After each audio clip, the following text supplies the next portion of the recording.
sutras of our Divine Mother.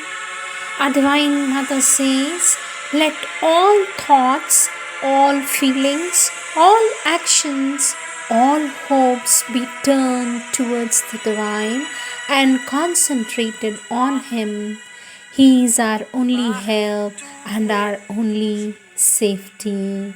With all the strength which comes from an absolute faith in the Divine's grace and love, my blessings are with you for peace, contentment, and good health. With my love and my blessings is our Divine Mother. Thou everywhere and always, nothing but thou in the essence and in the manifestation.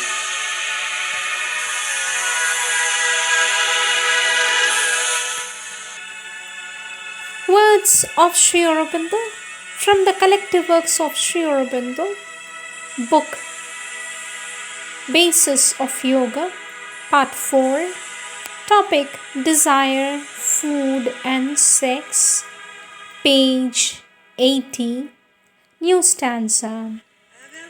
Our Lord Sri Aurobindo says, ascetism for its own sake is not the ideal of this yoga, but self-control in the vital and right order in the material are a very important part of it. And even an ascetic discipline is better for our purpose than a loose absence of true control.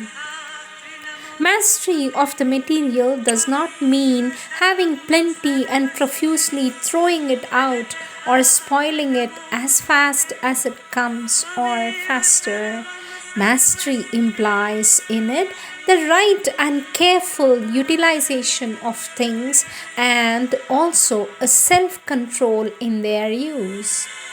If you want to do yoga, you must take more and more in all matters, small or great, the yogic attitude.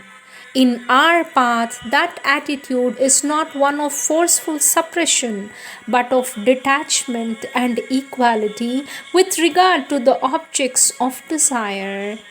Forceful suppression, fasting comes under the head, stands on the same level as free indulgence.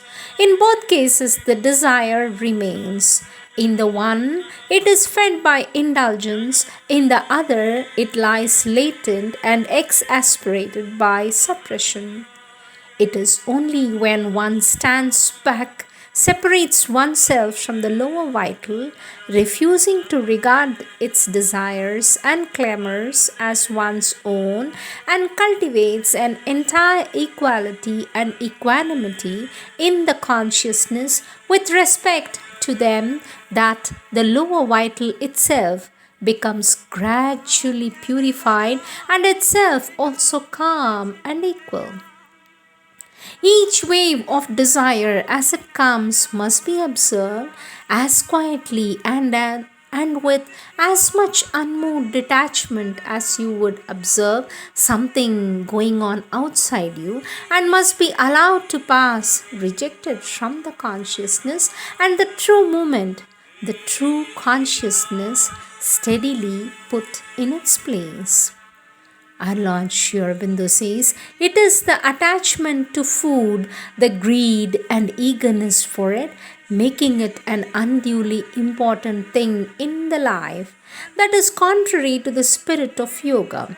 To be aware that something is pleasant to the palate is not wrong, only one must have no desire nor hankering for it, no exultation in getting it, no displeasure or regret at not getting it. One must be calm and equal, not getting upset or dissatisfied when the food is not tasty or not in abundance, eating the fixed amount that is necessary, not less or more. There should be neither eagerness nor repugnance. To be always thinking about food and troubling the mind is the wrong way of getting rid of the food desire.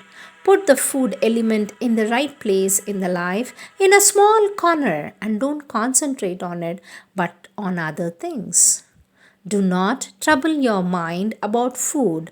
Take it in the right quantity, neither too much nor too little, without greed or repulsion, as the means given by you by the mother for the maintenance of the body in the right spirit, offering it to the divine in you, then it need not create tamas.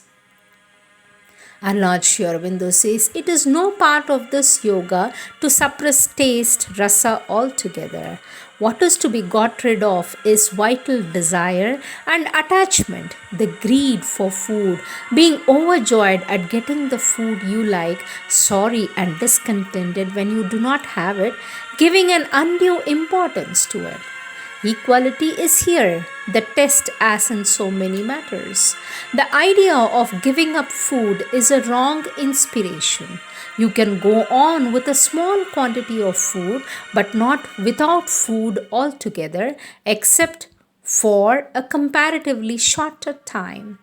Remember what the Gita says, yoga is not for one who eats in excess, nor for one who abstains from eating altogether. Vital energy is one thing, of that one can draw a great amount without food, and often it increases with fasting.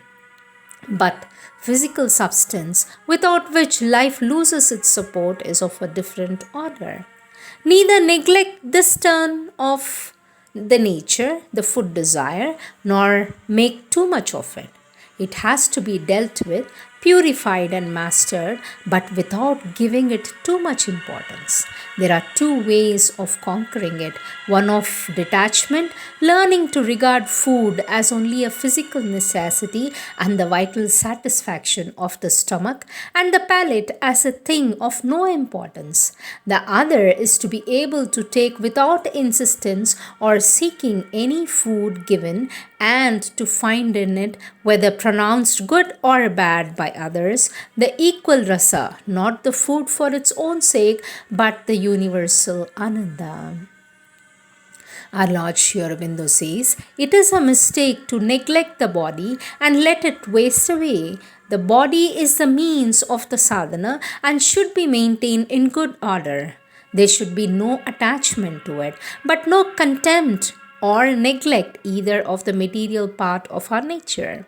In this yoga, the aim is not only the union with the higher consciousness, but the transformation by its power of the lower, including the physical nature. It is not necessary to have desire or greed of food in order to eat. The yogi eats not out of desire, but to maintain the body. It is a fact that by fasting, if the mind and the nerves are solid or the will force dynamic, one can get for a time into a state of inner energy and receptivity, which is alluring to the mind, and the usual reactions of hunger, weakness, intestinal disturbance, etc. can be wholly avoided. But the body suffers by diminution, and they can easily develop in the vital a morbid overstrain condition due to the inrush of more vital energy than the nervous system can assimilate or coordinate.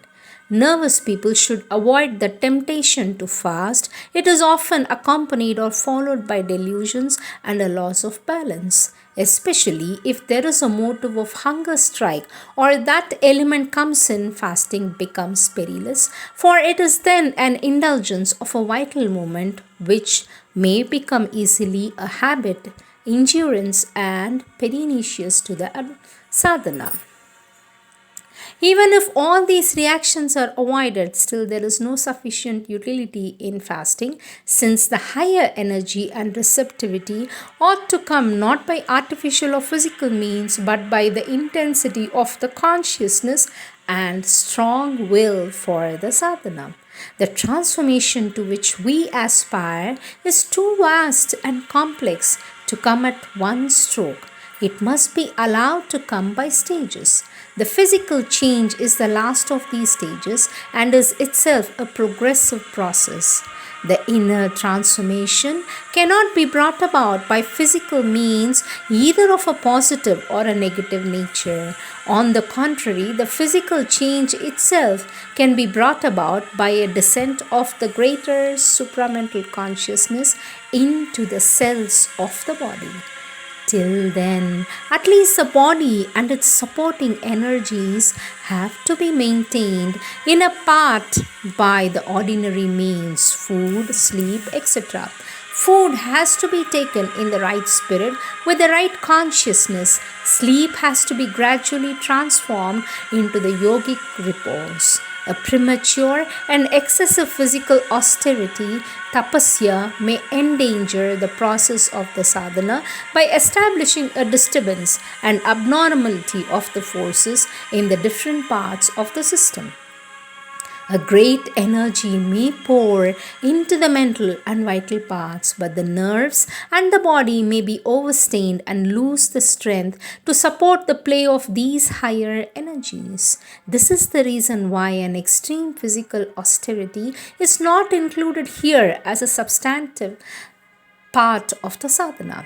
There is no harm in fasting from time to time for a day or two, or in reducing the food taken to a small but sufficient modicum. But entire abstinence for a longer period is not advisable.